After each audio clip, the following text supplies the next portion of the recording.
But the first thing he does is hand me a knife and says, that's the opposition. If you want to join, you got to go put in work. Walked right over there. Ta, ta, ta, ta. And I just...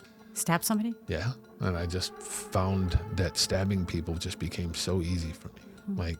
And that's what I started to do.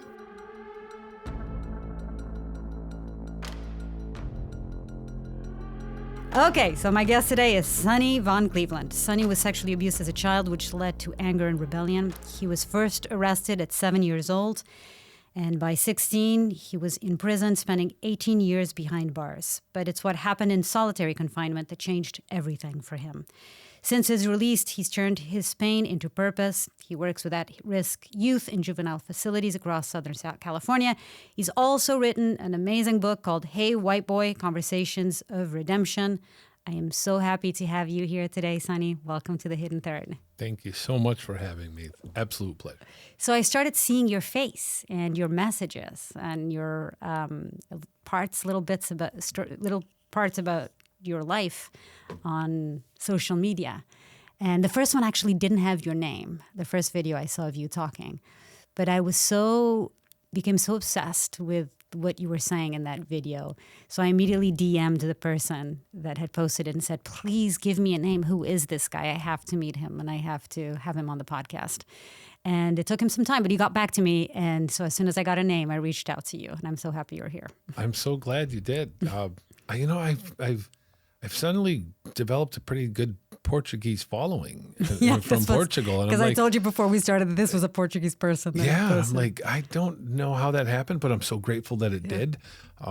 If we can get into more markets, more countries, more areas, and spread the message of healing and hope and love and kindness and compassion, one voice can really make a huge difference, right? Yeah, your whole story is so inspirational. I think it really resonates with a lot of people.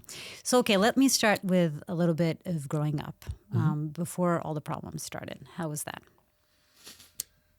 I don't really, from my perspective, my childhood was normal outside of the abuse, right? So I started to be abused when I was 3. Oh, wow, that's so young. And I thought it was when I was 5, but apparently my mother had confirmed that my uncle started abusing me when I was 3, and their solution to that was they'll get him mental health counseling, and then I'm not allowed upstairs anymore at grandma's house, which baffles me.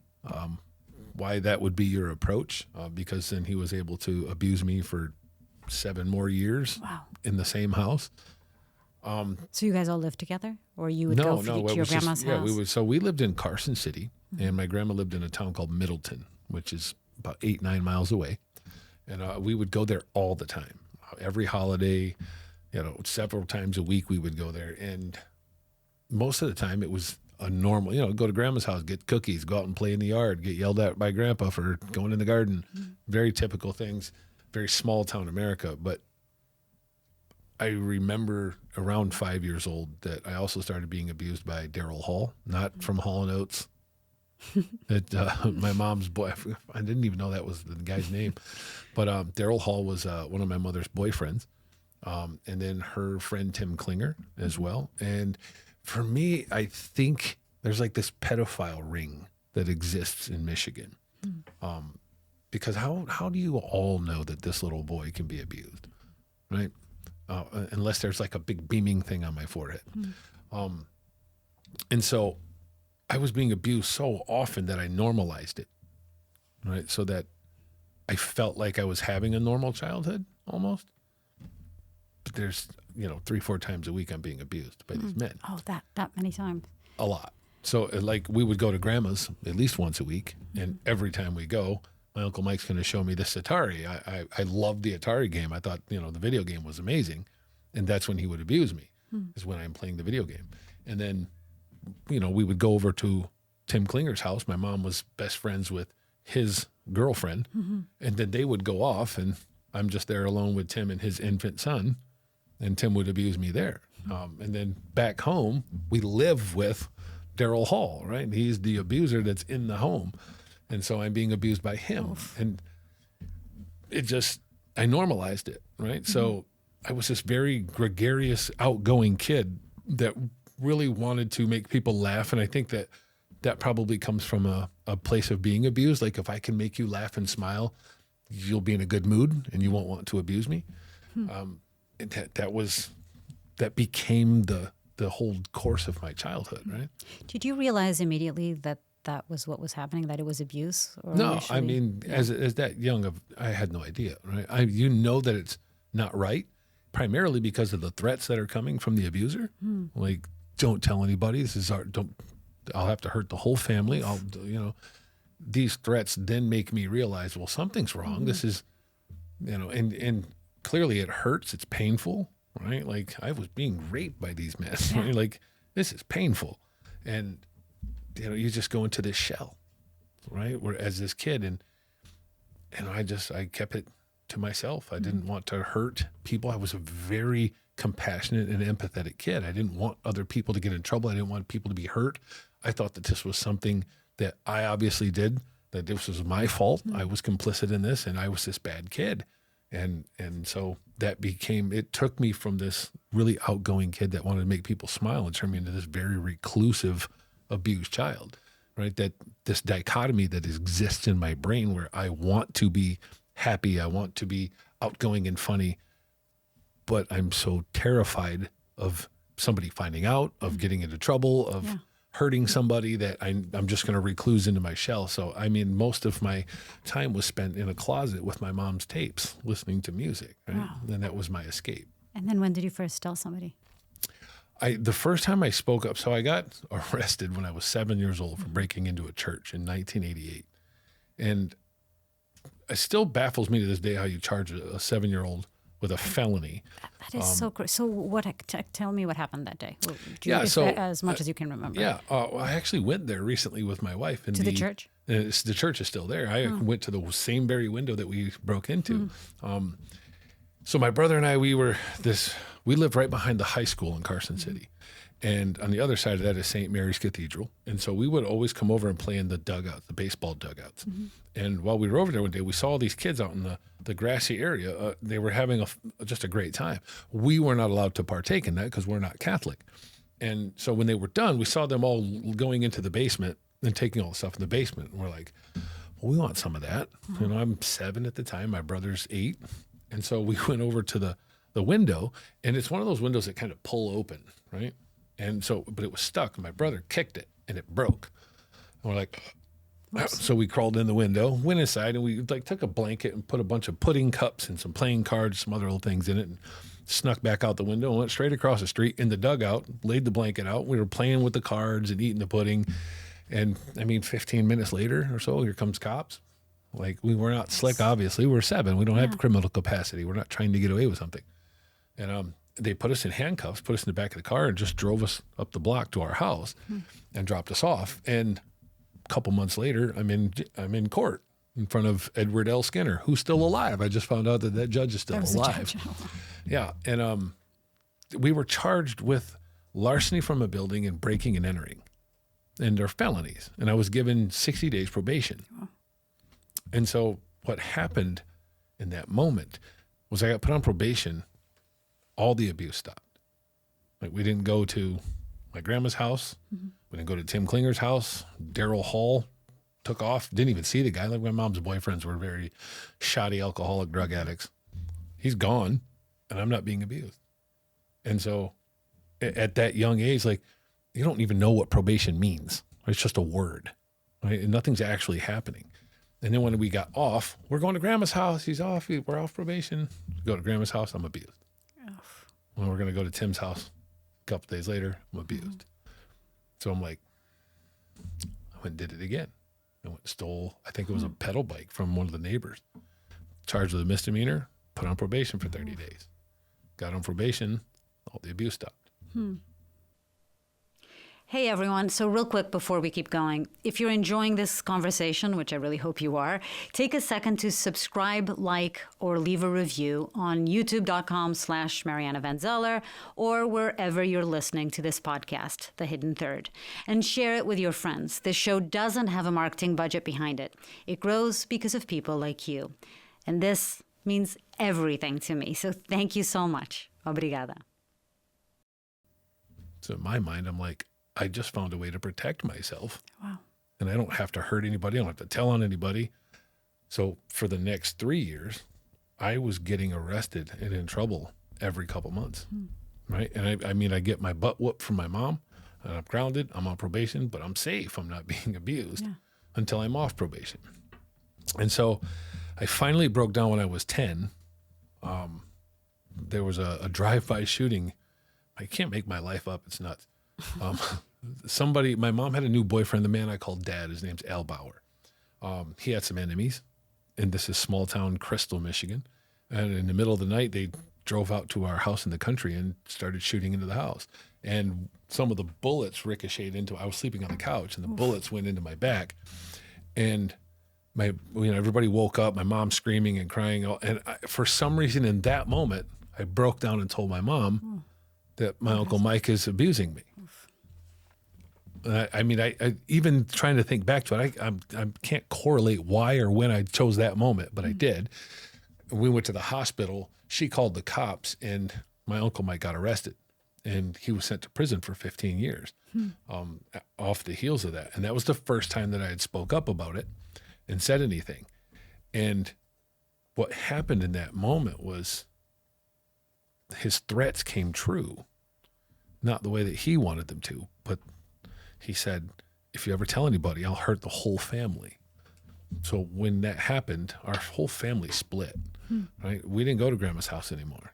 A lot of the family blamed me. They said I was lying, that I made this up. Or the other one said that I enticed him into it. Like, who accuses a 10-year-old of enticing an adult? And so as that young child, I took all that in. How did your mom, how was she, how did she react to all of it? Surfacely, she was very angry and very protective. Can't believe this. But then we're going back to Grandma's house afterwards. Like for the holidays, like on Thanksgiving, the whole family gets together. We go the next day. When your uncle was... Well, he's in prison. Okay, gone, right? Yeah. But we don't even get to interact with the rest of the family. Right. I'm literally the black sheep now. So my whole family was destroyed. It was torn apart, and it was my fault. Right. Like I caused this because I said something. So if you think I'm going to tell on any of these other guys, I'm just going to deal with it. I'm just going to endure this pain. I'll just keep breaking the law. That's how I'm going to get through it, right? And so I distinctly recall when we were at Grandma's house, my Uncle Mike would call, and they would put me on the phone with him to talk. And I don't really remember the conversations, but looking back at it, I'm like, oh, what's wrong with you? Right? So this is why I don't talk to my mother to this day, because I, while I have no proof, quite sure she trafficked me in all these situations. How does your son get abused for 9 years of his life by 7 different men and you don't know? And they're all your friends, right? These are your friends and your family and your boyfriends, and you don't know. And she's a drug addict. There's no way that you don't know this, right? Like, what was she addicted to? Cocaine. I believe I think it's crystal meth is what they made, but it might not be. They used to make it in pop bottles. Yeah. And put bags in it with filters. Whatever that was. I think they called it crank back then. But that was there all the time. Snowing in July was, to me, I had no idea what that meant then, but now I know. And then alcohol. Like my mom, she put on this great facade of, I work all day. I leave the house at 6 o'clock in the morning. I don't get home till 8 at night. I work my butt off. But then it turns out that you had a part-time job. So you're literally like going out for a couple hours, and who knows what you're doing. And so... And can I ask you something, Sonny? No, go ahead. Feel free to say you don't want to talk about it. I talk about anything. I'm an open book. But this is, do you know if your brother was being abused as well? He was. Okay. So he was technically the first one that said something when we were 3. Or when I was 3, he was 4. Okay. And then that's how they found out the first time, that when I was 3. And I don't recall that, obviously. I don't remember it, but apparently he's the first one that said something. Wow. So, but then because he said something, my Uncle Mike never abused him anymore, right? And so I was the one that didn't speak up or say anything, so apparently... He kept going with you? Yeah. Oof. And so I developed this, I'm not going to tell on people. I'll just suffer in silence and I'll deal with it. And this made me in school, it made me such a target for bullies, right? Because I developed this thought that if I don't wash myself, I don't take a bath, I don't brush my teeth, I'm going to stink and they're going to leave me alone. Wow. And they don't care, right? Like these abusers don't care, which just baffles me. But on the flip side of that, when I go to school, that's a target, right? That's the smelly kid that doesn't. You're right. And I was horribly bullied in school, beat up all the time. I had my nose broke on the school bus by a guy I'm actually friends with on Facebook now. His name's Troy Tissue. He broke my nose on our school bus, just punched me in my nose, blood everywhere, broke my nose. Like I was bullied really bad in school. But that I felt like I deserved this type of treatment, like this pain, because I'm this horribly bad kid that is engaged in all this sexual behavior with these grown men. And it just, you put out a clip with the guy that was on here, and he had said sexual abuse for a young man makes it to where there is no spiritual connection with sexual activity anymore. Yeah, that's right. And that comment, I was like, this is so true what this guy's saying, right? Like to this day, for me, there's no spiritual connection. You hear people talk about you have sex and there's this spiritual connection or something. It's always just, it's a physical thing, right? And so it steals something from you to be abused at that age, right? 100%. To be abused, period. Yeah. You know, another part, that was Todd. We interviewed. He's a great guy. Amazing guy. His story is very, very, very, it's incredible and very inspirational as well. But one of the stories he says that sort of reminds me a little bit about what you were saying is that he also started being abused very early on. And it wasn't, and in his case, it was by women, actually. And then once he started with one woman, then other people started abusing him. And it was almost like there was, in his mind, it's not so much that they were talking to each other and saying, this is a great kid to abuse. It was more this idea that abusers and pedophiles, they can see a broken kid, right? They can spot them. They know exactly who to target. And so that, so it reminded me a little bit about what you were saying. I don't know that there's actually a pedophile ring where they were using snail mail back in the day to communicate, or if they had like this cabal of abusers, but it makes you wonder. Yeah, for sure. Yeah, it's because I don't know that. And then again, you're right. Predators have this fantastic ability to recognize an abused kid. And this is something that in my work now, I teach people that it's not the homeless guy or the drug addict that's breaking in and raping your kids. It's always someone you know. Yeah. They come in nice. They come in kind. They come in. It's the coach. It's the pastor. It's the teachers. Yeah. They come in and they earn trust. Yeah. So that they can do their deeds and get away with it. Right. And which is why it's so hard to protect yourself or protect your kids against it. It's so hard because you just never know who it is. Right? Yeah. That's why we have to teach our kids to speak. Yeah. Had I spoke up some point, my life could have been different. Yeah. Right? Absolutely. Give that space to kids, right? Yeah. Start talking to them about it early on. Just let them know that it's up to parents to create that safe environment with your kid to know that, like, especially with the sextortion thing, that kids are just killing themselves at a ridiculous rate because you haven't cultivated an environment where your kid feels he can come to you and say, hey, I sent this nude of myself to this person and they're doing.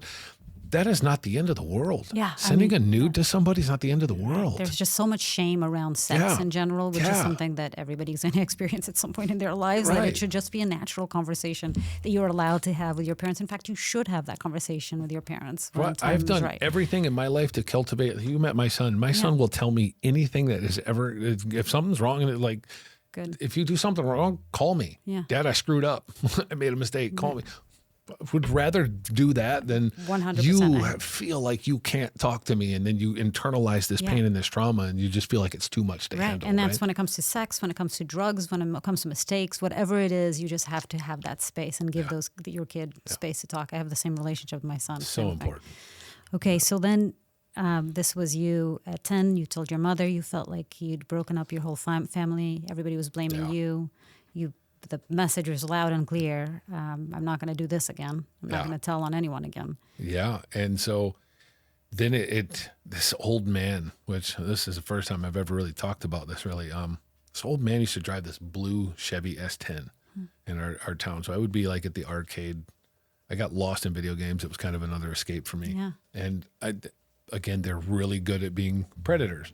Worked his way in. But this guy would pick me up in his truck starting, I think I was about 10 and a half, 11 years old, would pick me up in his S10 and would let me drive the S10, let me drive the truck. And we'd go out somewhere out in the woods, and he would abuse me and then give me money afterwards. So he never threatened me.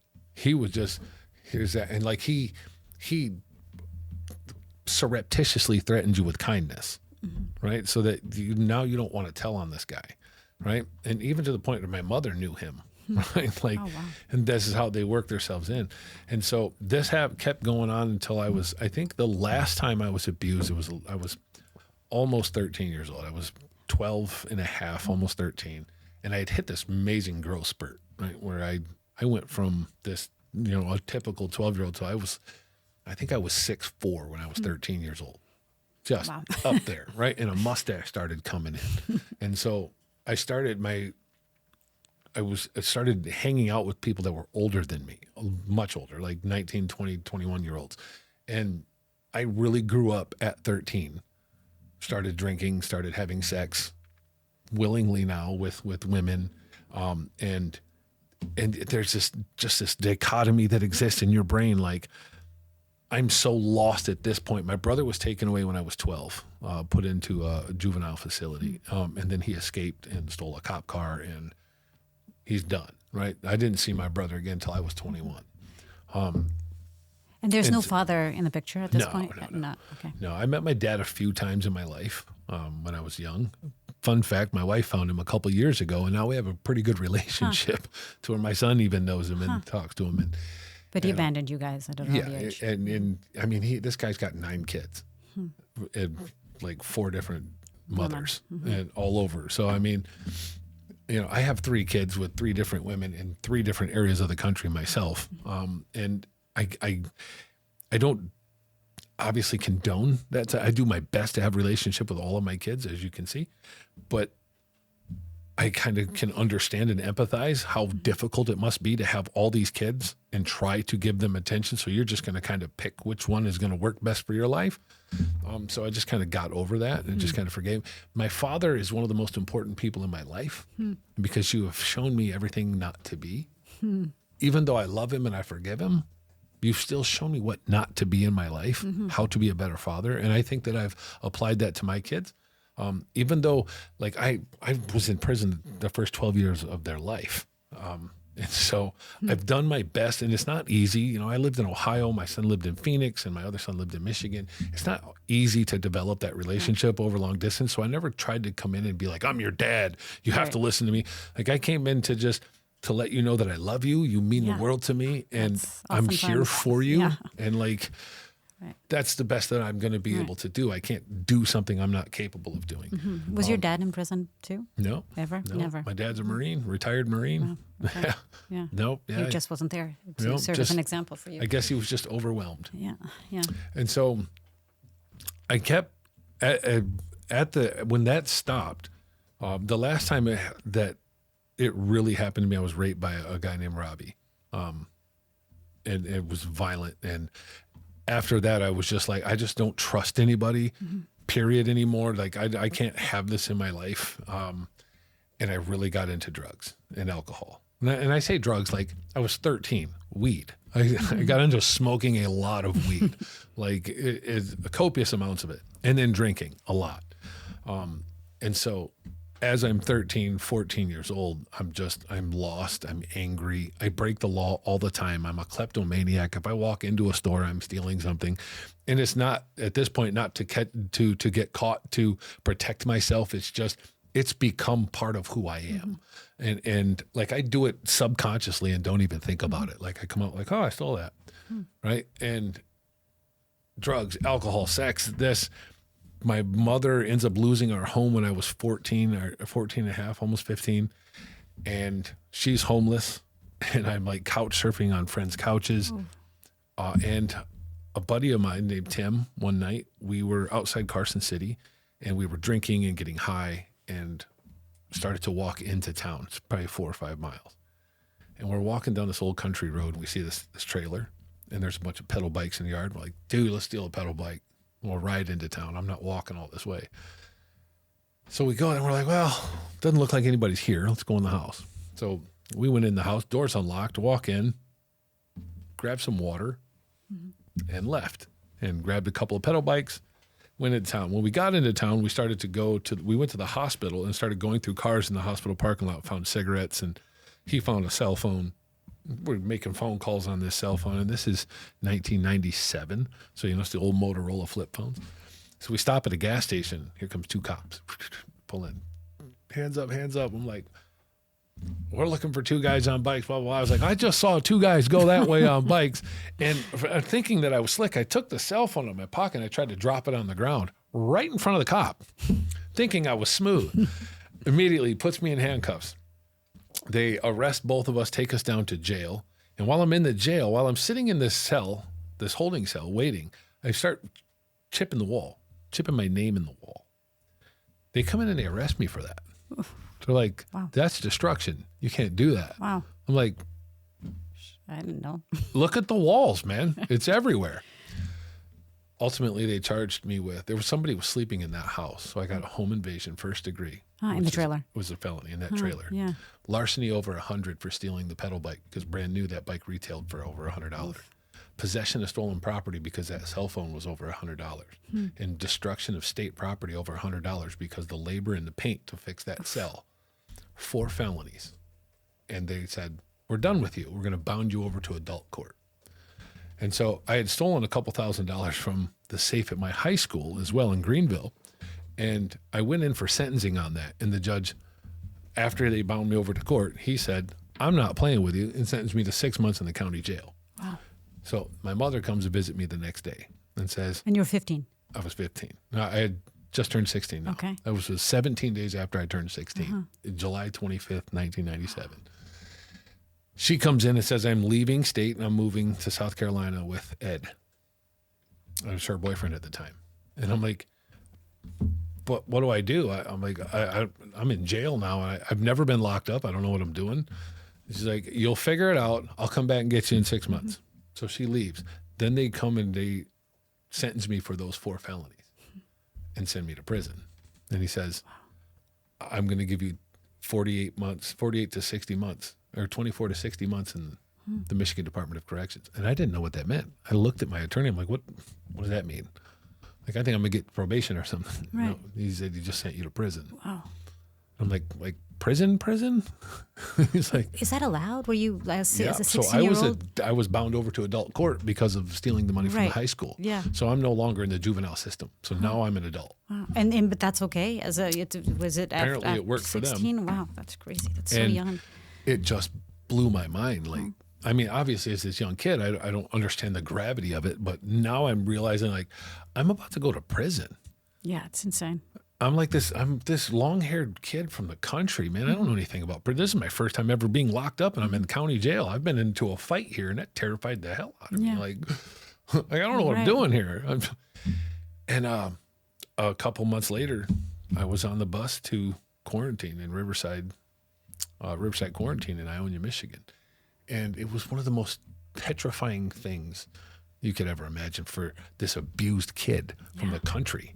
I walk in and it's just hallways full of rowdy, loud gangbangers, killers, people that are just, I mean, they're saying things. It's like a foreign language to me, right? Like when they coming up and they're saying things to me, good looking out. Like, what does that mean? I don't know what that means. Like, what set you from? What? Wow. What you claiming? What am I claiming? I don't even know what that means. What do you mean? And so I was lost. In that first week, I'm trying to get my bearings about me. Like, I don't know what's going on. I mean, I'm walking around, again, I don't have good hygiene practices at this time. So I got long, greasy hair, and I'm making myself a target, right? I'm clearly a fish. I'm clearly out of water here.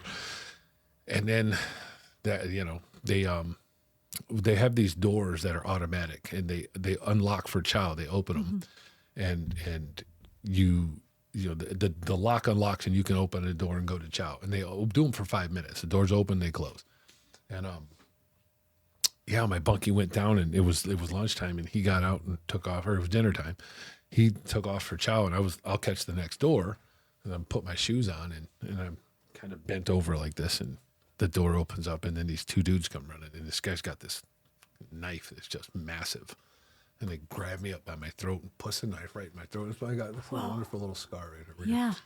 Like puts the tip into my throat and he says, you know, do you know what this is? Right? If you scream, you fight, you're dead.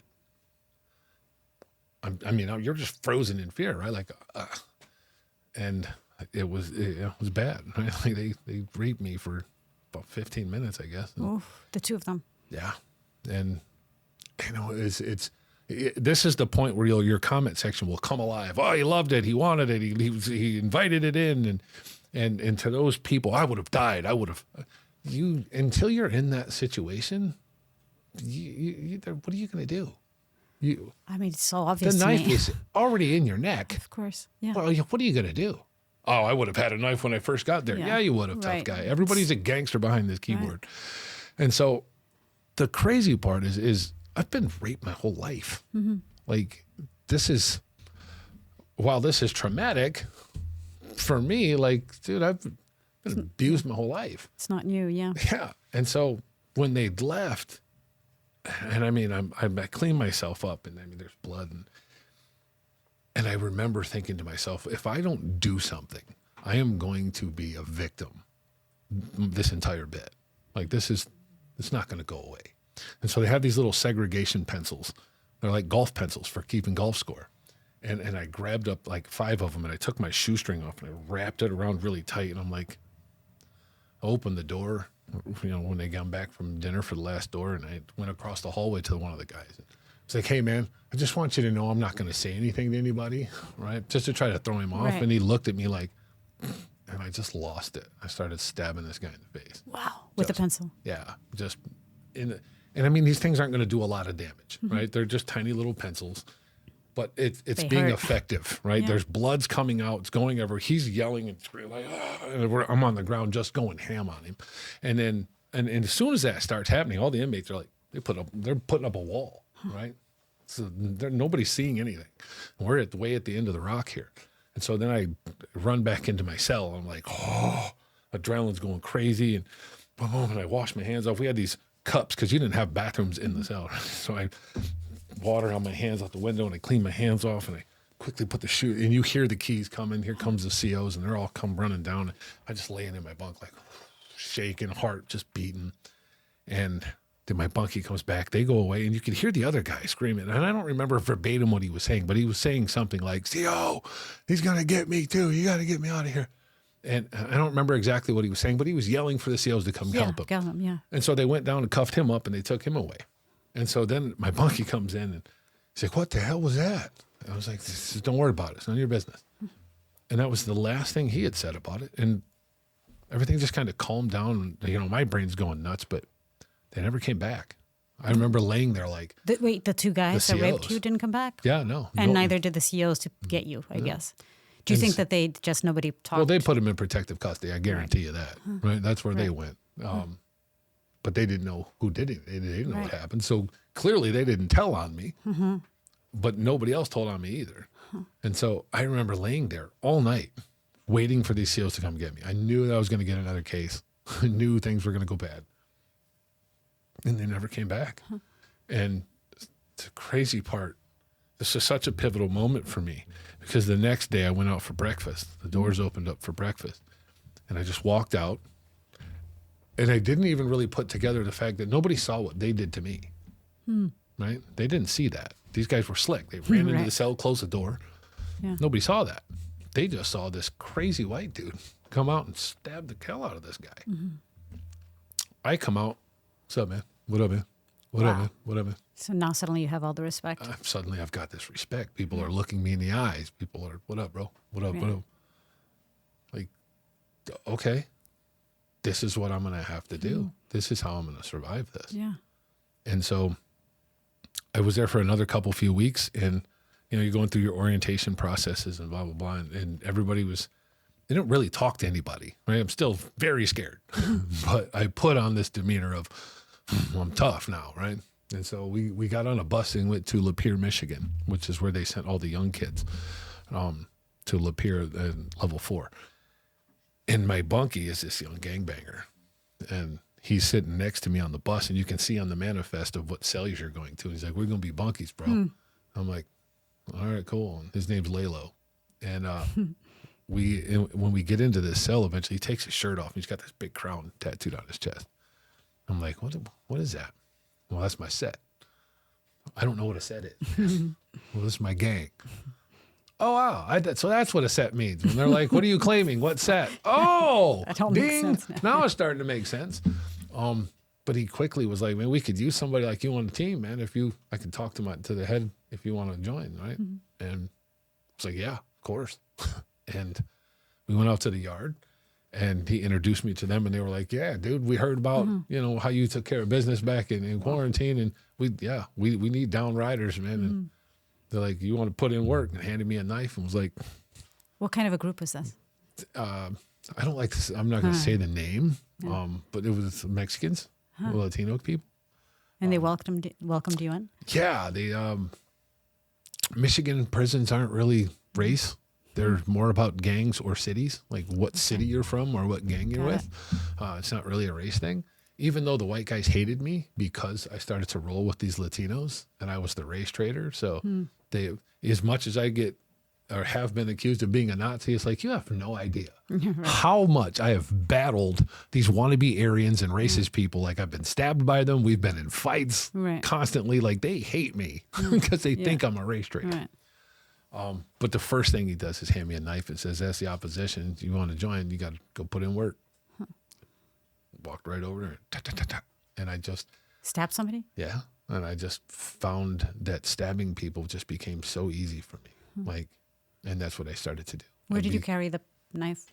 Oh, well, I mean, I never pocket the knife. Like, you hear a lot of people like, I would never do that. I'm not sticking a knife on my backside. That's not going to happen. What I meant when I asked. But because we had a guest talk about that. Yeah, I just, you know what? I'm not going to do that. Like, I've clearly have heard about people, but I'm not doing that, my man. Listen, like, it's just as easy. I have come to find that hiding things right here under your armpit is just as easy. Like, I can put my hands up, you can shake me down, go for it. I don't have to pocket anything, right? Okay. And so most of the time, I mean, we would have we would cut a little spot in our armpits on the coats of our state jackets, and you could just slide it in there and just kind of put a snap on there and sew a snap into it. So it's just kind of in your arm. That's where I usually would keep or we would bury them in certain spots on the yard so that it's always accessible, or you'd have them hidden. What happened to the people you were stabbing? I mean, they would go to PC or go to the hole, or sometimes they would come back. I mean, it was heavily gang back in that day, right? But then in 99, everybody started telling us about Baldwin, this new prison that's opening up. It's owned by Wackenhut. It's a private prison, yeah? It's a private prison. And I thought it was the first private prison in the United States. I had some prison historian who schooled me in a comment section of one of my videos and was like, it's not the first private prison in the country. That's just in Michigan. Okay. Got it. I didn't do all the research, but this is the first one in Michigan. It's called NYCF. And I was on the second ride into this facility, and it was everybody that was 20 and under. Right? When you turn 20, you're out. Right? They're going to send you back. And this was the worst 2 years of my life. This place is ran by COs that either failed at being real corrections officers, failed at being military or police officers. A lot of them were gas station workers, or the girl that worked at Subway that went and did a 6-week training, and you're a CO. And they put them in this within 30 days. And you can research this facility. Millions of dollars in lawsuits. The first 30 days of this facility being opened, it was the most violent prison in Michigan out of all the prisons. Rapings, stabbings, beatings, assaults on staff, assaults on inmates. This place, it was a war zone. You took these kids that are 16, 14, 15, 16, 17, 18, 19, and they've all been in prison for a few years, and you stuck them in here, and then you started taking all these juvenile kids and sticking them in there. It was a war zone. Wow. And then the COs don't know what to do.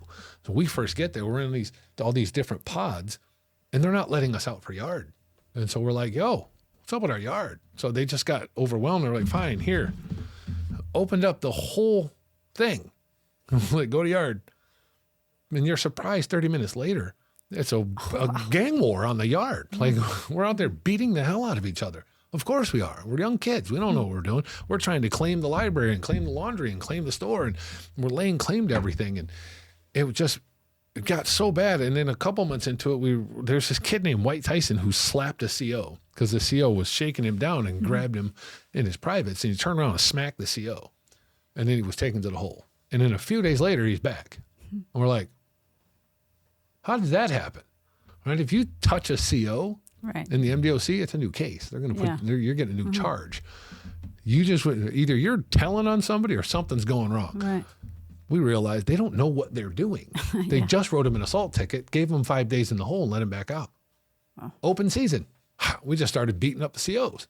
You go to the hole, come out a week later. Like, they just don't know what they're doing. So it just got so bad to where, like, my buddy Casper and his friend locked up the pod, beat the CO, and then took over the pod. Took over the whole pod for hours. Started trashing the place. That's crazy. That was when they shut it down. They were like, okay, the whole facility's on lockdown. They brought in these CERT teams from Virginia to come up, and they admitted, like, we don't know what the hell we're doing. These kids are out of control. And these COs came up. They were just some of the most vicious human beings you've ever met in your life. These are highly trained cell extraction response teams. They came up. They started to torture us. Like, I would go to the hole. They're chaining me to the shower, gassing me in the face, beating me. I've lost this tooth here. Because they gassed me, hogtied me, threw me out in the segregation kennels, and it's winter, and they threw a bucket of water on me and left me there for a couple hours. And he comes out, hey, are you alive? And kicked me in the face, and my tooth. This is so take me back in the cell, turn the hot water on immediately, and just leave you in there. Like, it was torture, absolute torture, and then throw you in the cells. Like, 2 really traumatic years in this place, and then send me back to the DOC when I turned 20. And they sent me to St. Louis level 4. And I go into the cell with Keithon Green. This guy, his nickname is Terrible T. He's one of the founding members of the Young Boys Incorporated out of Detroit. It's this old street gang from the 70s. They got famous for putting their logo on their dope sacks. And this guy is like, you are such a hot-headed young gangster. If you learn how to be smooth, you could get out and be a real gangster, right? So now I'm enticed by this guy who's watching General Hospital all day, every day. He watches soap operas all day, and I'm like, man, this guy's legit, though. He's showing me all this old stuff. Like, he's a legit criminal. And so now I want to be like this. So then he schools me for a bit, and I end up getting out, right? Like December 13th, 2002, they open the doors. Like, here's $75 and 3 condoms. Your time's up. I'm like, I forgot that I was supposed to get, that I was getting out. That's how entrenched I never thought I was going to leave. Right. And I was so entrenched that I was like, oh, crap, my time's up. You know, I had just, we had a guest here called Michael Santos. He did 20-something years in prison. He was sentenced to 40-something for cocaine trafficking. Incredible guy, sort of turned his life around. He's now very involved in prison reform. I should connect you guys. He's a really special dude. And one of the things he says is that most people teach, the first thing they tell you when you get to prison is you should not worry. You should forget about life outside and just concentrate in life in here because that's the only way you'll survive. He says that is the worst. It's the exact opposite. You have to concentrate on life outside and forget about what's happening here because that's the only way. You have to start making plans, thinking about what you're going to do, preparing yourself, and just getting ready for the moment that you're going to step out of prison. And usually people don't do that. Yeah.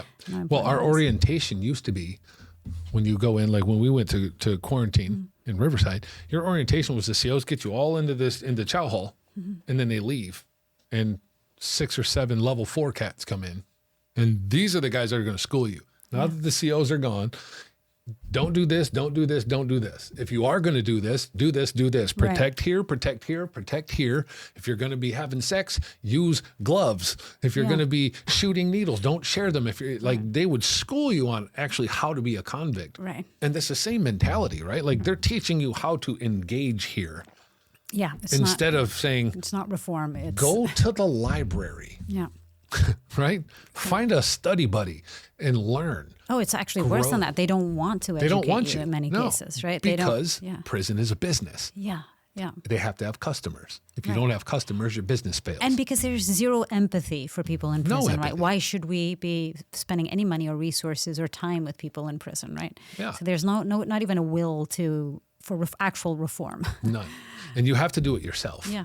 If you don't do it, and I'm a card-carrying case of that, right? Yeah. That entire first 5 years did nothing but take this this traumatized, victimized young man and turn him into a very cold, callous, uncaring individual. And then you open the doors and let me go with no parole, no probation, no oversight. $75 and 3 condoms. Right. I mean, in your case, it's so like you went in because you stole the pedal bike, and you come out as like almost a killer, right? You were stabbing people. It was bad, while and you were in there. It got bad. Yeah. Yeah. So you leave prison that day, or is your mom there? Is anyone there so to my pick mother you and up? my brother came to get me. So my mother lives in Tucson, Arizona.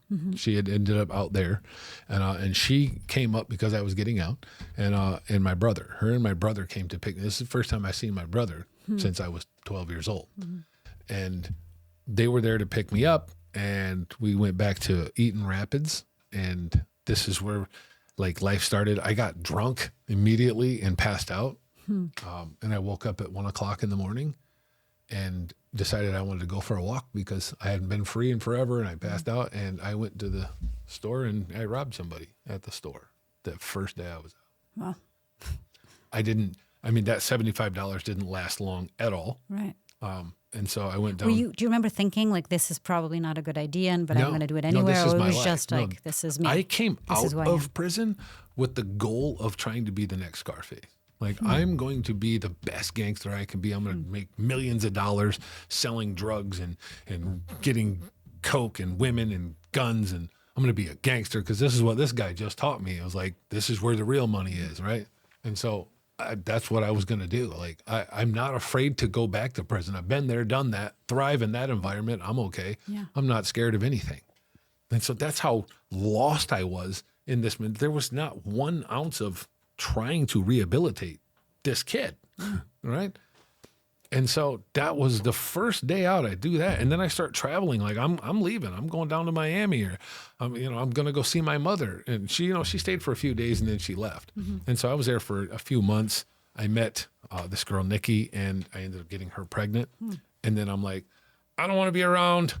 Like, I'm going to take off. I wasn't not meant for this. But what's that over there? And left. And figured I'd go see my mom in Arizona. And when I get to Arizona, I meet my mom, and then I met Danielle, who was Dalen's mother, out there. And Dalen is with us today here in the studio.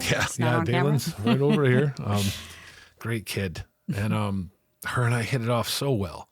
But she was with me in a time that I was just not a good guy, right? This is where I tried crystal meth for the first time. I got into cocaine pretty heavily in Arizona. I mean, it's really prevalent in Tucson. You're not that far from Nogales. And guns, and meeting guys from the Mexican mafia, and like, oh man, I can take all these guns that I have dirt cheap here, and I can run them back to Michigan and sell them for a premium amount, right? I can bring some dope back down here. Even though this is where all the dope comes from, I can still bring dope down here, and I can deal the dope down here and get more guns and take. And so this is my mentality. Like, I'm going to do this. And it was just so bad. And then there was a point where my brother ended up shooting a friend of ours in the neck, and he got paralyzed from the neck down. And we got to get out of here. We got to get out of Tucson, or my brother is going to go to prison. I got to get him out of here. And we left. I took Danielle and me and my brother, and we all went to Sacramento. His mom ended up getting really smart and was like, we're not doing this. I'm not doing this life. Like, go get your stuff together, and like, let's we're going to get a home. We're going to get a place. We're about to have this baby. And I'm like, all right, I'm going to do that. Me and my buddy, Cooter, I call him Cooter. We're like, all right, we're going to go back to Tucson. We're going to go back to Michigan. We're going to do some work. We're going to get some money. And then I'm going to come back and be with Danielle. Cooter's going to stay in Michigan. I'm coming back with Danielle, and I'm going to raise Dalen.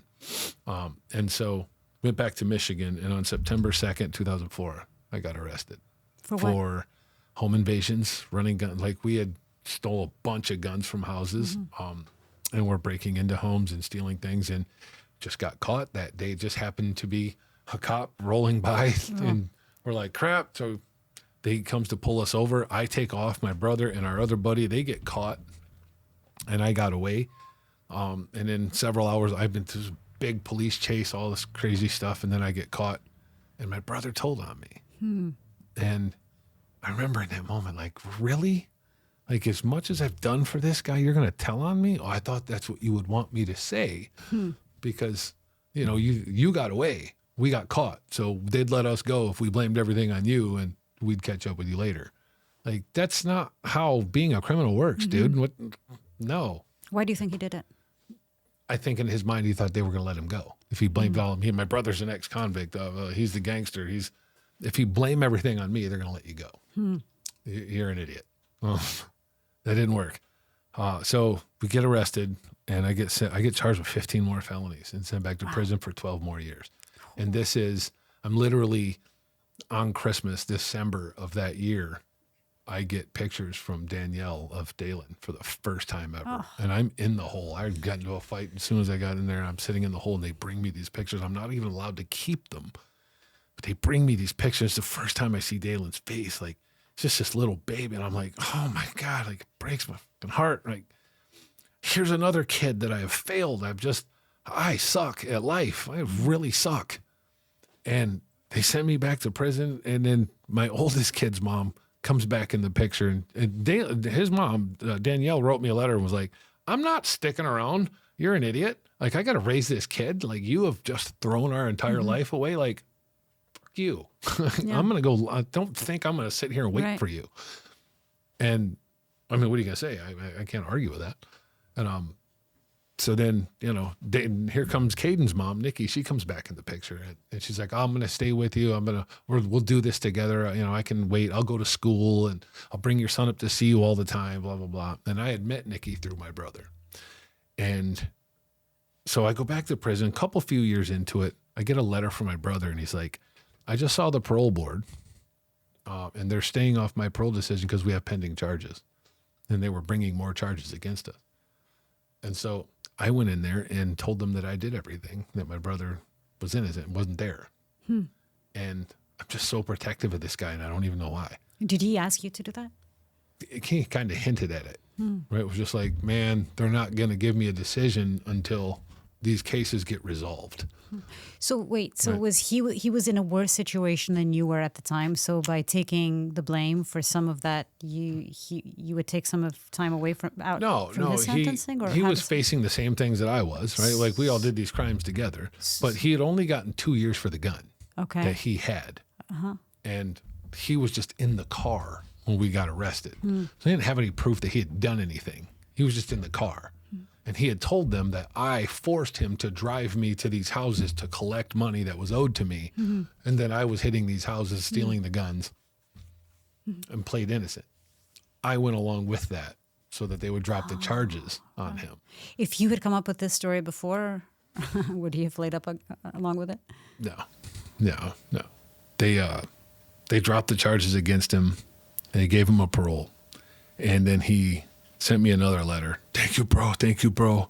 I got a parole. I'm going to a homeless shelter, but I'll get up on my feet, man. I'll be there for you. I'm like, why are you going to a homeless shelter? So I called Nikki. I said, hey, let Frank parole to your house. Like, you know him. He's your brother. He can come help you with the bills. He can help you with Caden. I hate him. That's not going to happen. No. He's my brother. She's like, why? I don't know why you don't hate him. He's got you in prison all this time. He's my brother. What are you gonna? He's the only family that I really got. The only guy in my life that's never abused me, right? Like, I'm fine. Bro, you can parole to Nikki's house. And then he got out, and the first day he was out, I called. I talked to him. And that was the last time I talked to Nikki, him, or my son, for months. And I'm going crazy. Like, because they're not answering? Or they're not answering the phone anymore. And I call every day, twice a day, talk to my son every day. She brings my son up to see me every week. And just nothing. And I'm freaking out. I'm like, what happened? Did you guys get in a car accident? What's going on? Like, I'm nothing. Yeah. And a few months later, the phone answers. And it's Nikki. And I'm like, what the hell is going on? I'm still trying every day. I'm making this phone call. Oh, you're going to hate me. You're going to hate me. Why am I going to hate you? Like, I'm pregnant. Well, I don't expect you to be a nun. I'm in prison for 12 years. I didn't think you weren't going to. Well, that's not the worst part. Yeah. What's the worst part? It's Frank's. And I just lost my mind, right? I'm like, this guy just cannot stop screwing me over. Like, are you kidding me, bro? I got you out of prison. Like, you don't think that you should talk to Caden anymore. We're going to raise him. What? And so, bye. And I lost. Like, I had determined that I was going to be a better person for Caden. You know, I seen my son every week, and I know that Dalen's out there, and I know that I've got these kids. I'm going to be a better father. I'm going to get out when they're 12 years old. I'm going to be a better dad. I'm going to be a better person. And then this happens, and I'm done. Like, I just don't care anymore, right? Like, I've lost him. Danielle hates me. I'm probably not going to see Dalen anyway. I just don't care anymore. Like, I'm just going to be the worst, most vilest human being I can, because that at least has a payoff. At least I'm making money and I get my aggression out. And a few days later, this kid robbed everything in my cell. Like, I went to work. I worked in the kitchen. I come back. All my stuff is gone. And it was 5 minutes. I knew who it was, right? Like, a lot of respect on the yard. So people were like, dude, that was that guy Flint, man. The guy right there.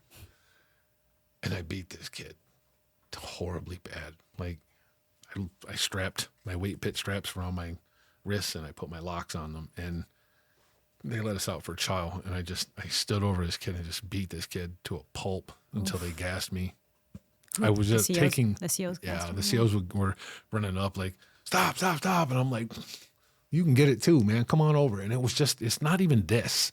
It was that, right? It's like, it felt like this guy is receiving all the pain of my life, right? Like, not just what it was just everything. And I mean, I'm like crying, blood all over me and tears, and they're gassing me. And I mean, it was just a crazy, crazy scene, right? And they tackle me, and they carting me off across the yard to segregation. They take me down the hallway, and they throw me into the cell, back up, take the cuffs off. Boom, and I go over to the sink, and I'm trying to wash this blood and this pepper spray out of my face, splashing water on my face. And then I hear this guy, hey, white boy. I'm like, hey, white boy. I can't really see. I'm like, I go to the door, and I look across the hall, and we're at the very end of this rock. And there's this very thin window, and there's a fire riser that comes out of the end. So you can only see halfway across. And I see this old black guy with a do-rag on. He's got an old beard, and he's half looking out the window, so you really seeing this. Hey, white boy. I'm like, what, dude? What do you want? Come talk to me, man. Like, shut up, bro. Stop talking to me, man. You don't know who I am, bro. Like, shut up, man. And you can see in his window, he's got this Circle 7 of Islam sticker. So I know that he's a Moabite. I can identify him. Right? I know these people. And so I'm just cussing him out. A few hours later, hey, white boy. Hey, I'm like, dog, stop talking to me. Stop calling over here. Stop yelling. I don't want to talk to you. I don't want to be your friend. Shut up. Every day. Hey, white boy. Like, bro, what part of this are you not getting? Like, I'm going to kill you, my guy. Like, you're making me so angry. If I get a chance, I'm going to rip your face off, my guy. Okay, tough guy. Okay. Hey, white boy. I go down and I see SCC probably 6 days later. I go see I got found guilty on the ticket. They gave me 30 days detention, which is the most that they can give you for anything. And then you go see Security Classification Committee. I go down and I see them. They say, this guy's in a coma. The guy you beat up, yeah? Yeah. If he dies, we're going to charge you with murder, and you're going to spend the rest of your life in prison. But as it sits, we'll see you in 60 months. We'll see you in 5 years. 5 years, wow. And it's administrative segregation. So I'm like, dude, I don't care. What? I don't care, man. Whatever, dude. Send me back to my cell. I go back to the cell.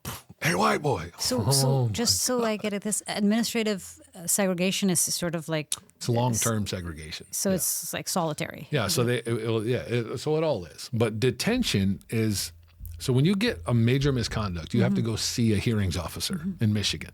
You go see the hearing, and he weighs the evidence and finds you guilty. If he finds you guilty, he can give you up to 30 days detention, which is solitary confinement. Got it. And then you have to go see the Security Classification Committee, and they're going to check your behavior to see if you're allowed to get out after that 30 days or if you need some more time to think about what you've done. Right. And so they have an indefinite stretch. They can put you on administrative segregation, and they review you every 30 days. They can review you once a year. They can review you once every 5 years. 60 months. Go for it. 5 years is insane. That means they're not going to review it in 5 years. They're just going to leave you there for 5 years. They got guys that every 10 years. That is just insane. Going to be for 10. Yeah, it's literally human torture of just the deepest levels. Yeah. It is horrible to slowly deteriorate a human mind by isolation like that. Yeah. And I mean, it's nuts because there's all you hear all day are people banging the doors, arguing, yelling, fighting, singing, rapping, making beats on the doors, just going nuts. It's literally, if you don't learn how to block that noise, it can drive you insane. The walls will start talking to you. It's nuts. So what are the things that you couldn't do in administrative? So you don't have anything. Well, so you can't go to the yard, right? You can't. Well, so you're always allowed 1 hour of yard a day. Okay. But it's in a dog kennel, right? So it's like just a little 8-foot by 12-foot cage with a pull-up bar.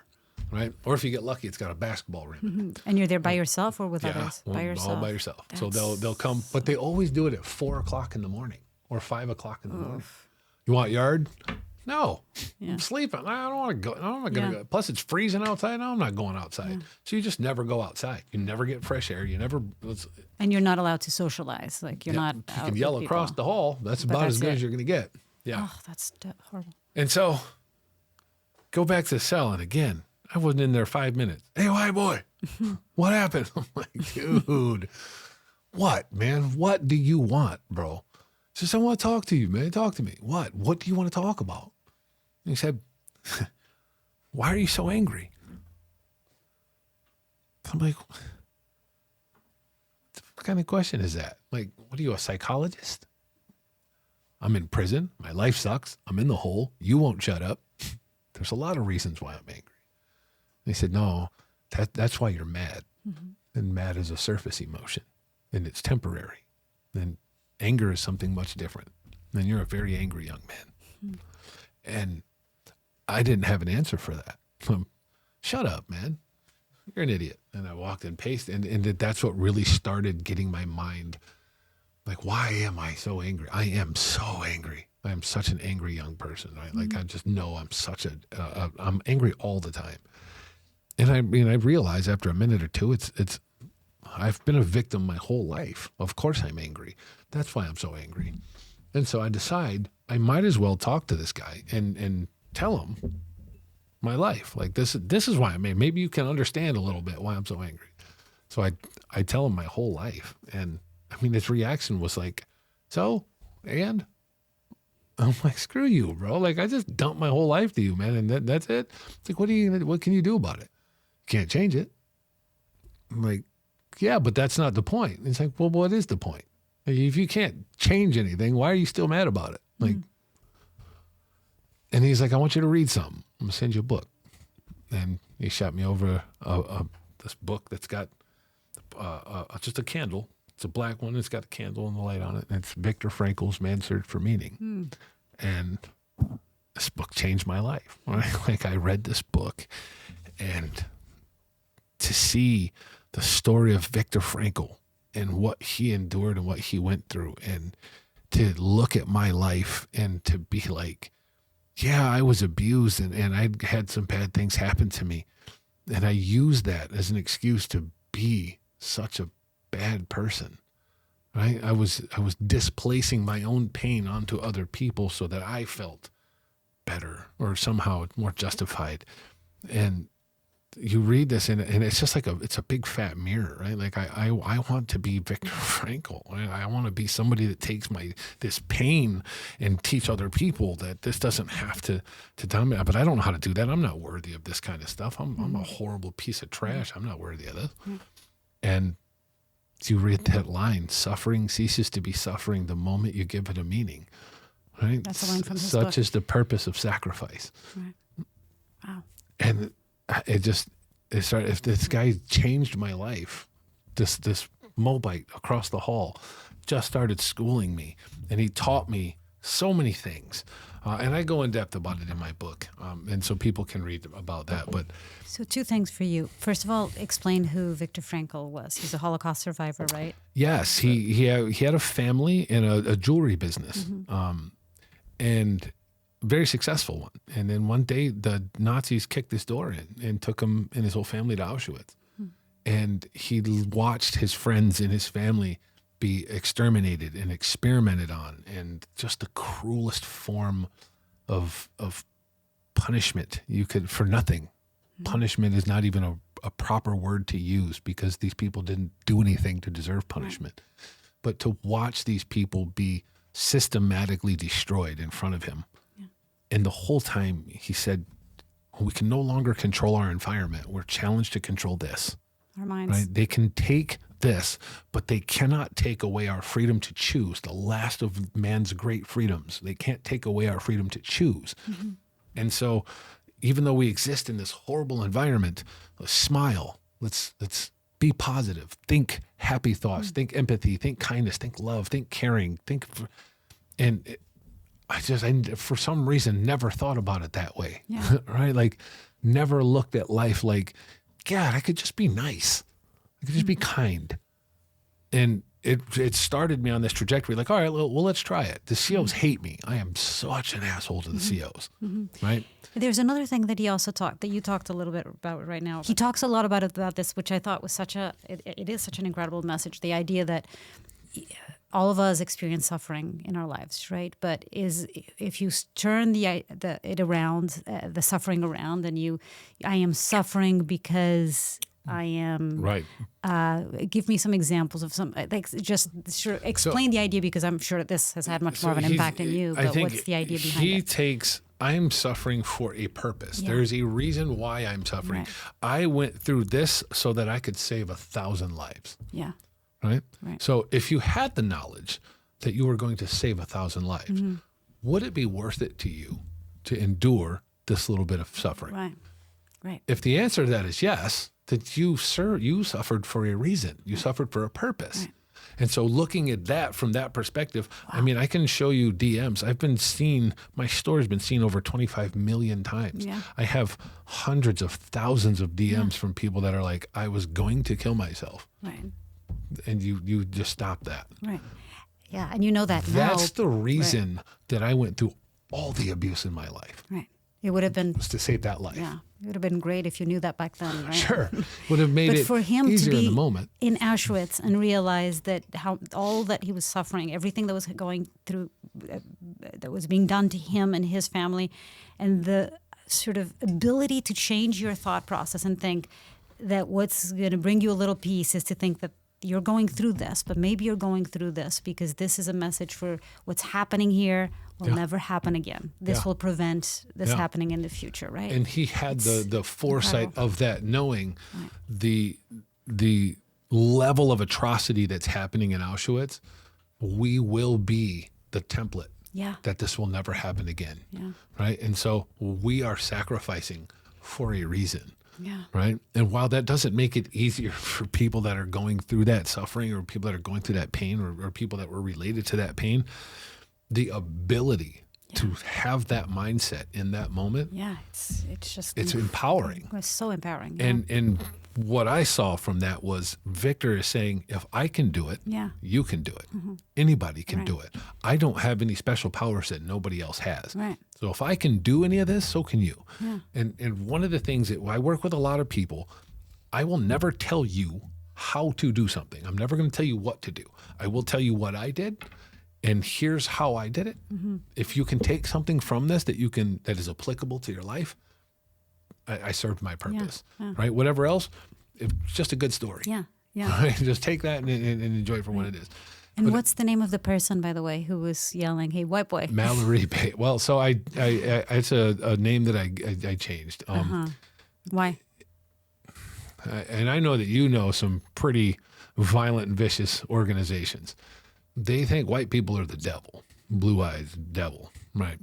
And if they knew that he was helping me, and so in prison we have a very strict policy of we only interact with that group if it's business. Other than that, don't talk to me. I don't talk to you. If you do, violence ensues. Huh. So it's a way of protecting him, I guess. If they Is he still knew- in prison?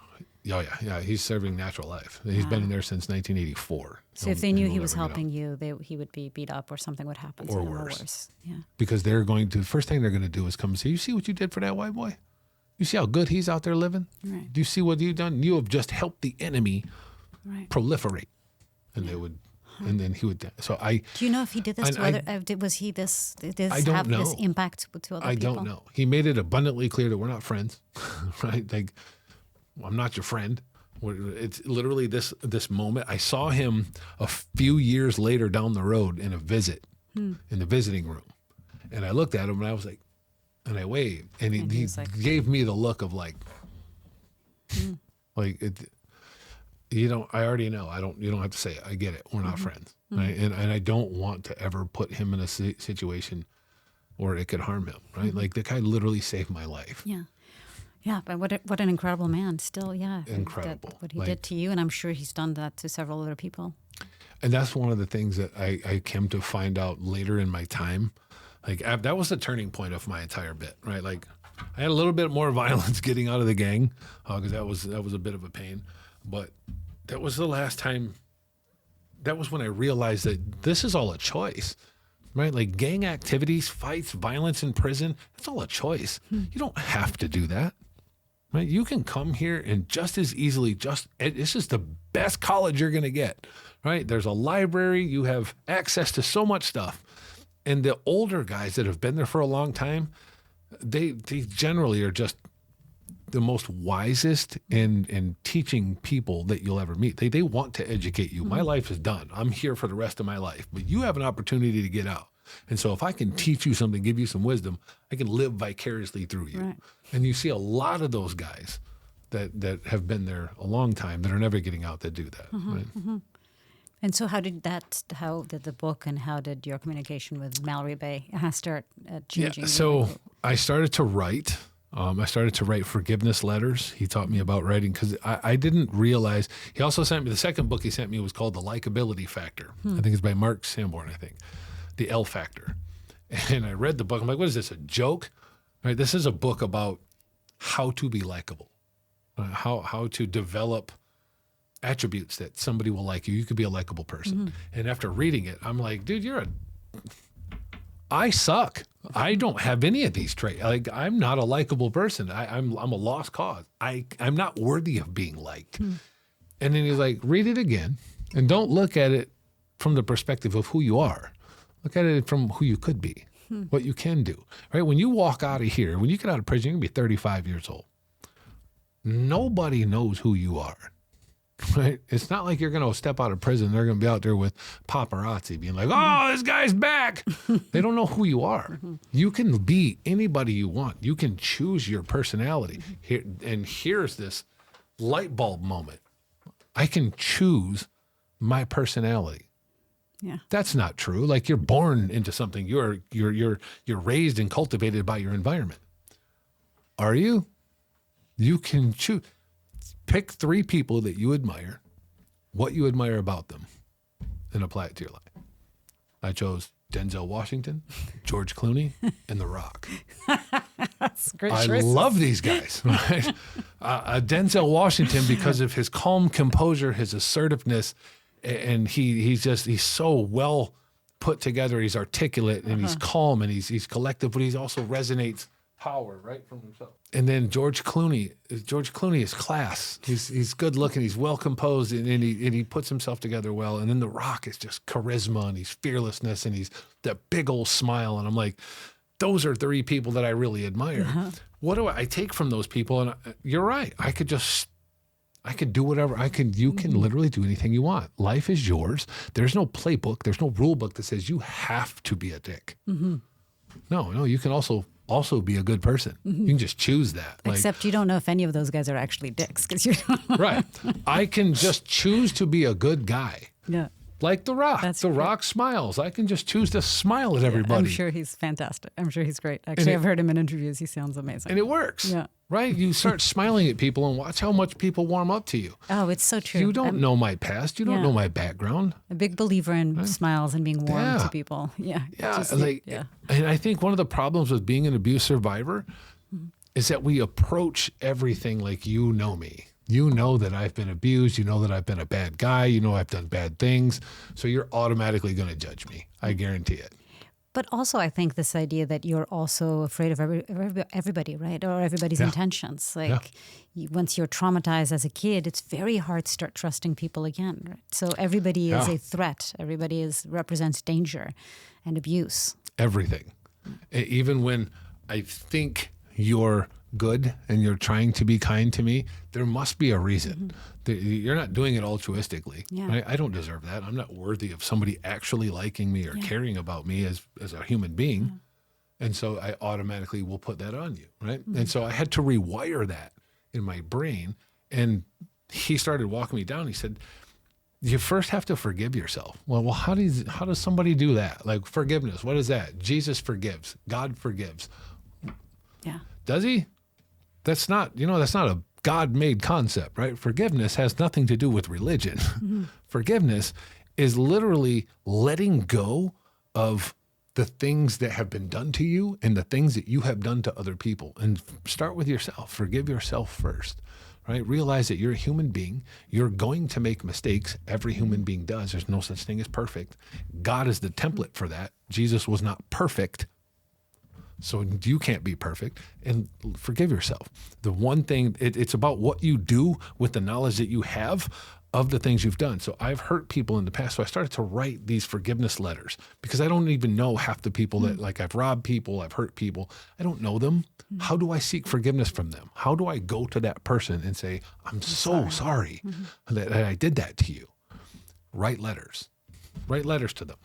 And the intention will go to them. God, Buddha, Allah, whatever you call them, will take that intention, will put it on their heart. And so I just started to write these letters. And then I write the letter and I send it over to him like, how's that? Boy, you're just making excuses in here. I did this to you because I was raped. I was victimized as a child. I had a bad life. My brother screwed me over. This is all just excuses. That's not remorse.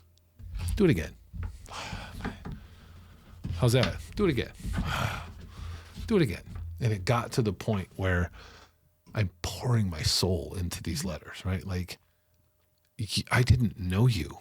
You didn't deserve what happened to me. I was such a lost and broken soul that I took the pain I was feeling inside of myself and I put it on you, and it was unfair.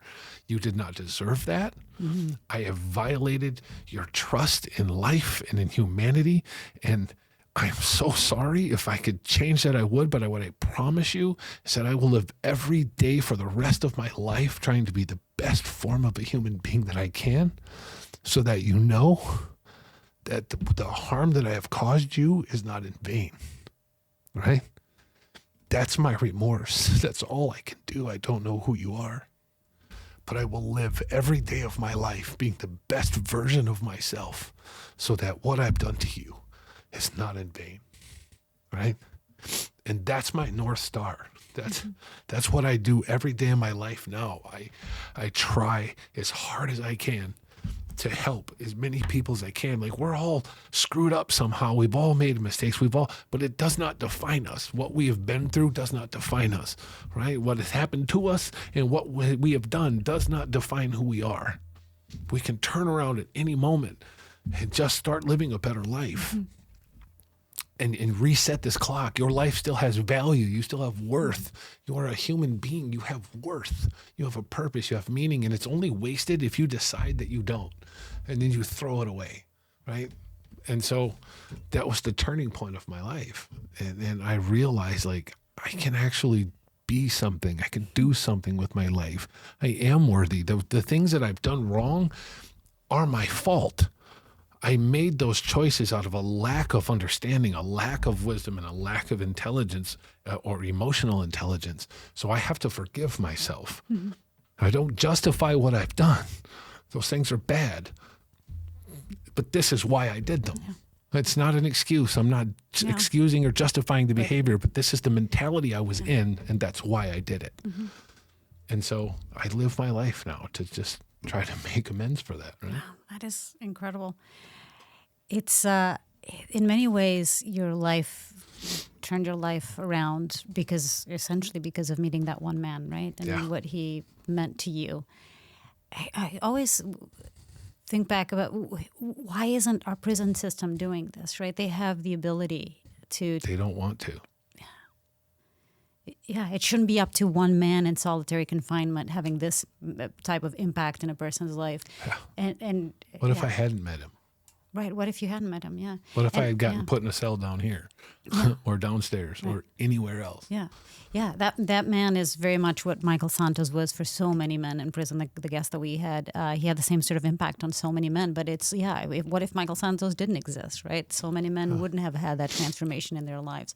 But now you left. So tell me, you left prison and you sort of became that mentor for so many people as well. How was that? It's wow, the story is just so long, right? Like you can't make my life up. It's insane. I ended up I went to protective custody out of that because they gave me an opportunity to teach a class because I really started to change my life around. But then I had to get out of the gang, so I went through about a year of getting jumped, I got stabbed 3 times. I have holes in my head. Because they didn't want you to leave, right? They didn't want you to leave. Yeah. But then after that, the rest of my time was studying, building with guys on the yard. I've got a lot of people I'm still in contact with that we did yoga on the yard. I've got 30 convicts on the yard and downward dog. But we were growing. And then I got out in 2016 and I was married to a lady that I met in there. And it did not last long. You met her through correspondence, or how did you guys so one of my bunkies was actually her personal trainer in the world. Introduced me to her. She was helping me with some legal stuff because she worked at a law firm. And then this is the only human being that ever paid me attention. Mm-hmm. So of course I fell in love. Oh my God, you're amazing. And then she romanticized that and fell in love with me. And then we got married. And so I then paroled out to her place in Akron, Ohio. And she had gotten me hooked up with her best friend's husband in the union doing demolition in Cleveland. And so I moved to Cleveland. And I was out literally 60 days with her. Was like, we live 2 different lives. You want to go to work, come home, cook, clean, do laundry, sit down, watch TV, go to sleep. I've been sitting on my ass for 18 years. Yeah. I have things to do. Yeah. I can't do that life. So we had a pretty amicable divorce.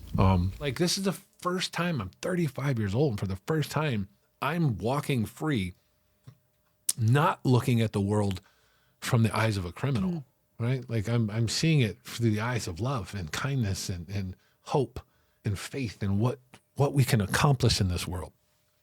And so go into the music, and I did really well very quickly in music and got signed to a label of Ferocious Records and started touring. And so I go from a prison to a stage with tons of people oh my, is this really happening? This is happening. No, manifestation is a thing. This is happening. Oh my God. And then COVID hits. And I'm laying on my couch during COVID, and I'm watching YouTube, and I see No Life Shaq doing a music reaction, and I'm like, this guy has 1 million subscribers by watching other music videos. I can totally do that. So I went downstairs and I started doing it, and I blew up so quickly. So you did the same sort of idea? I just went down and I was like, you know what? I got into a big fight with a band called Mushroom Head a while ago. Let's check out Mushroom Head's new video. And I'll be completely biased or unbiased. I watch it. Boom. I hate these guys. These guys are douches. But wow, this is a pretty good song. That thing got 5,000 views for a channel that had nothing. Wow. And so I did another one and another one. And then I got introduced to Nightwish. And then next thing you know, I've got 10,000 subscribers in 30 days. Wow. I'm like, wow, holy crap. And the next thing you know, I'm making money. People are paying me to react to this song, react to this song. Wait a minute, I've got so many, I don't know what to do. Well, here's $50, react to this one. Well, here's $75, react to this one. So I've started to make really good money.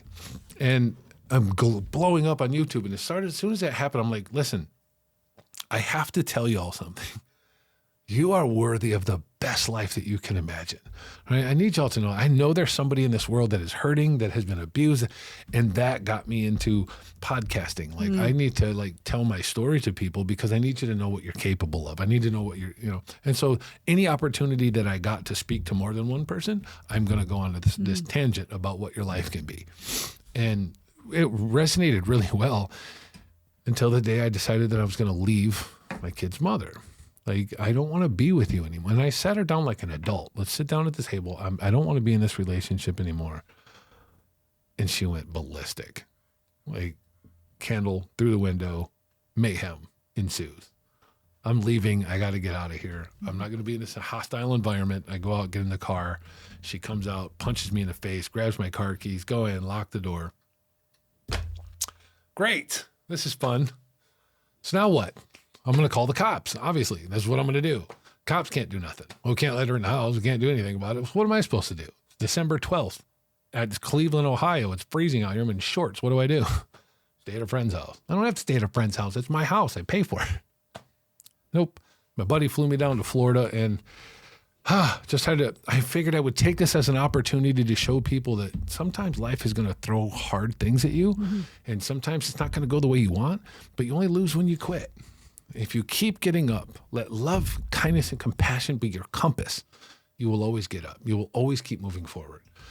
Got a car, came back, got an apartment, started doing it. YouTube gets hacked. And they post porn at 3 a.m. And YouTube just shuts my channel down. Wow.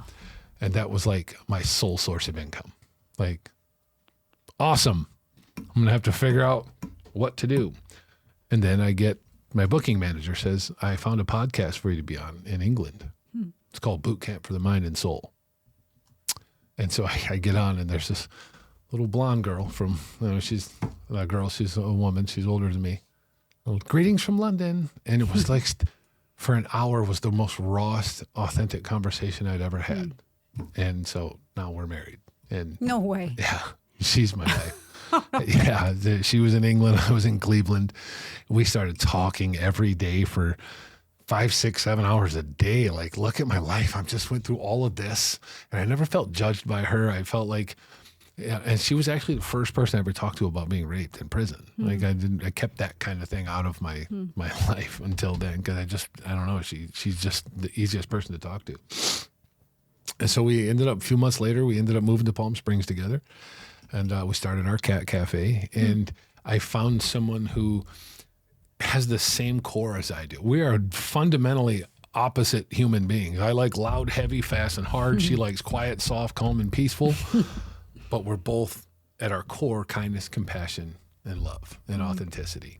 And we started our cat cafe, and we wrote my book, and I found a new pathway of, this is where I'm most needed. It's right here. I'm most needed in these juvenile halls, in these jails, where the abused are is where I'm needed. That's right. I don't need to be on stage doing music. I don't need to be making videos. I need to be here with these people, which then ends up coming full circle anyway. So I go into these juvie facilities and reaching these kids, it's incredible. A couple months later, I got reached out to on LinkedIn by an organization called Operation Lightshine. And I met Jim Cole, who is retired Homeland Security, founder of Project Vic, and just the greatest human being I think I've ever met. I tear up thinking about what this man has endured and what he's gone through. And they gave me the opportunity to come to Jacksonville to come see what they do. We went to Jacksonville for an intercept task force operation. And for the first time, I saw 50 agents from different local, state, federal law enforcement agencies that work together to find these abused kids, kids who I was, that are being trafficked, that are being abused behind closed doors and nobody knows that they're there. These are the heroes that work tirelessly, that through vicarious trauma are killing themselves to try to find these kids and save these kids. And I'm like, I never knew this existed. And so I was there with Tim Tebow. We gave this big speech to all the agents. I'm crying, they're crying. And I found my life's calling. Like, this is what I'm supposed to do. And you share your story And then how else are you involved in the organization? Jim and I do what's called The Cop and the Convict as a presentation where we show his life in contrast to my life. That's great. And yet here we both are in this room talking to you about these abused kids that need help. The government is not fighting this fight with us, right? They don't care. And you can tell how much the government cares about a problem by the amount of money they spend on it. Yeah, I mean, I think the Epstein files make it very clear that they don't really care. I am dying to, Lisa Phillips and I, who you recently had on here, have been trying to get together to have a conversation for a long time. We're just not in the same spot. But that is one of the just most appalling things I've ever seen in my life. What we are watching right now in real time. Yeah, with the release of the files. That is happening. Crazy. With that, with ICE, with all these things that are going on, we're in real time watching. And I go to Viktor Frankl. Right. I jump into that Viktor Frankl mindset. Like when you can no longer control your environment, you're challenged to control this. Your mind. Right? How do we be a voice in this sea of chaos to help people understand that there is a way through, there's a way out, there's a way, and that way is called love. It's kindness, it's compassion, it's love, right? We are stuck in this world where whoever yells the loudest is the one that's believed, who gets the most attention. If we all just lower our voices, right, and sit down on a human level and just talk to each other, you come to find out that we're not as different as you think. Right? We're more alike than we are. We're more alike than we are different. Right? 100%. If the first instinct would be to try to understand and try to place yourself in somebody else's shoes instead of immediately judging them, the world would be so different. Right? If you make empathy the default, the game changes. Yeah. Right? If you immediately see somebody and be like, I wonder what that person has gone through that's led them to this moment. And it's probably unfair. It wasn't their fault. I promise you, it was probably they were a victim of something and they just didn't know how to get past it. You're automatically going to be in more of a mindset to want to help that person and be more understanding of that. Definitely. And that's how you change the world. Yeah. Right? Yeah. I 100% agree. And this is not hippie stuff. It's for real. It's for real. Like one of the things I get constantly is like, and you'll probably see this on your thing. When I talk about my rape, and somebody inevitably will clip that and put it out on social media, you'll see a ton of jokes. People that will make fun of my tattoo or he must have liked it or he wanted it. Those are the people that are hurting, that are making those comments. And so I always approach those people. I'm never going to engage you publicly. I'll approach you privately. Those are the ones that are hurt, and they are just yelling out, dude. Yeah. You are doing what I want to do, and I don't know how to do it. And the only thing I know how to do is attack you because you're showing me what I can't be. Yeah, 100%. You know, I sometimes get these very vile messages as well, and people saying really nasty things. And my first impulse is obviously to say "fuck you" or something like that. But I don't. And sometimes I actually reply, and I reply with kindness, right? Always. And I try to sort of, Jay, I'm sorry you feel this way, but I'm going to explain to you why I said this or why I did this or why this is something that's important for me. And I give a little bit of myself to that person.